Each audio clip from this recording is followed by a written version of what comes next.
Last night, Iran says they're the ones responsible for the drone attack on the U.S. military in Iraq. Thankfully, there were no casualties. We'll see what the president has to say in response. It's been a fight 15 years in the making. Warren goes after Biden on bankruptcy. And is it rural America losing its political power in 2020 and beyond? We'll take a look. I'm Jamal Simmons. Here's why you should care.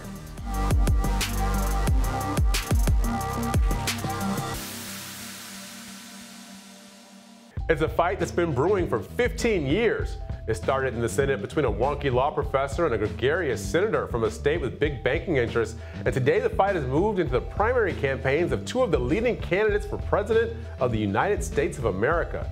In 2005, Senator Elizabeth Warren went to Washington to oppose a bankruptcy bill favored by the credit card companies. On the other side of the fight was Joe Biden. He was lined up with the banks, who were among the biggest industries in his home state of Delaware. Biden's side won that fight 15 years ago when Warren says working families paid the price. Yesterday, Senator Warren re-engaged the battle with a bankruptcy plan of her own that focuses on relief for families. Here are a few big things the plan would do to reverse that 2005 law.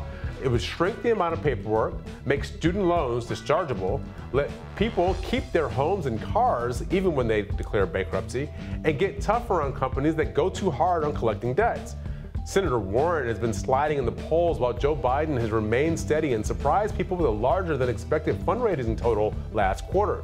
As Warren is fighting to regain her momentum by reminding people of her core set of beliefs, she seems more willing to draw the contrast with Biden, if not by name, then by policy stances. Here's why you should care. We're about to choose a president, and knowing what the candidates stand for and what they're against is important. So far, the Democrats have played pretty nicely with each other, but now we're getting down to choosing time. Politico reports that a constellation of progressive groups have taken on Biden too, from Indivisible to the Sunrise Movement to the Progressive Change Campaign Committee. Warren seems more willing to bump than she has been before. We'll see if it helps.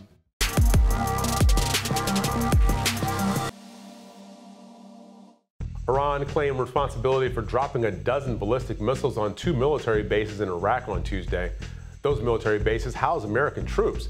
The Pentagon confirmed the attack in a statement, and in a tweet, Iranian Foreign Minister Javad Zarif defended the move following the U.S. airstrike that killed General Qasem Soleimani. Trump's administration has continuously doubled down on its decision to target Soleimani, but it also says it doesn't want to go to war.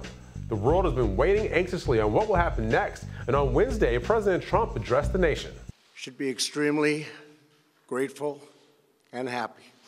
No Americans were harmed in last night's attack by the Iranian regime. Iran must abandon its nuclear ambitions and end its support for terrorism. Trump announced that no casualties or deaths resulted from the Iranian attack and predicted Iran was standing down. The president maintained a bellicose stance toward the Middle East country, though, and implored America's European allies to leave the Iran nuclear deal. President Trump also blamed the Obama administration for negotiating the deal in the first place and implied that deal was their fault, that Iran had the money to buy the missiles that attacked the American compound. This is one of the most important stories to care about. It's life or death, war or peace. Using history as a guide, if the U.S. goes to war, it'll be the working people who live in cities and rural parts of the country who fight it. War with Iran might be called for, but the president should communicate even more with us about why and why now.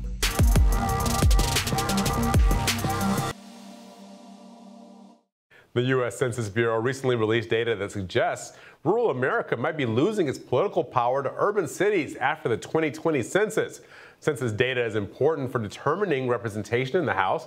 Little changes in demographics can make a big difference in Congress. We have Reid Wilson, national correspondent for The Hill, to tell us more about this analysis. Reid, you did the story. What is going on in rural America? So we've seen populations bleeding out of rural America for decades now. I mean, this is a 30 or 40 year long trend. But what struck me in looking at the top 100 counties across the country between 2010 and 2018, 89 of those counties gained population, and they gained a net of about 8.9 million people. So a lot of people are moving into the big metropolitan areas around the country. Take a look, though, at the 2,153 counties with populations under 50,000, so rural America. 2/3 of those counties lost population, and collectively they lost about 250,000 people. So that tells me that more people are moving out of rural America and into the cities. And as we take a look at the places that are likely to pick up and lose congressional seats next year, you can tell that they're mostly rural states. Places like Minnesota, places like Alabama, places like New York and Pennsylvania and Ohio, which continue to lose seats, which is, again, a decades-long trend. The places that are gaining seats are all Sunbelt and Western states that have been booming. Places like Oregon, where the Portland metropolitan area is growing by massive amounts. Texas, which is likely to gain 3 seats in the next census. Fastest growing state in the country. By a mile. The Dallas, San Antonio to Houston triangle is gaining population so fast. I've had mayors there tell me they can't build sewers fast enough for the houses that are going on top of them. Set to go along with your the counties that are losing population, counties with 250,000 or more people, you say, have accounted for 3/4 of the growth happening in the country. Yeah, and that's just an amazing fact that we've seen over the last couple of years. There's this, we like to talk about the mega metro areas, you know, the 6 largest cities in the country that account for about 1/4 of our GDP. Well, the fact is, even the mini metros are growing, and we're starting to see housing crises in places like Minneapolis, places like Des Moines, where the unemployment rate is only about 2%. I mean, that means people are flooding in. There's not the housing and infrastructure to build there. So those big cities are growing fastest, and it's creating a whole bunch of political problems as people try to figure out, like, the housing crisis. So it looks like 2 trends are happening. One, you see some of these states, you say the upper Midwest and Northeast, where we're seeing them bleed. Population's been happening for a while. But also inside of states, we're seeing people move from the rural counties into the more urban and metropolitan counties. It says to me that there is a political impact we should be thinking about here, because metropolitan America seems like it's becoming its own country in a way, while rural America is sort of maintaining a more traditional, quote-unquote, American style of life that maybe Donald Trump is sort of appealing to when he's talking about making America great again. Well, and this has been a problem for most of our country's history. The fact is, back in 1920, for the first time, the census showed there were more people living in urban cores in the metropolitan areas than there were living in rural Americas. So what did Congress do? Congress that was that was largely based in rural America, they canceled reapportionment that year, and we didn't do reapportionment until the 1940s. So, I mean, this has been a tension between urban America and rural America going back, basically since the beginning of the country. You must kill in Trivial Pursuit. Hey, man, I do what I can.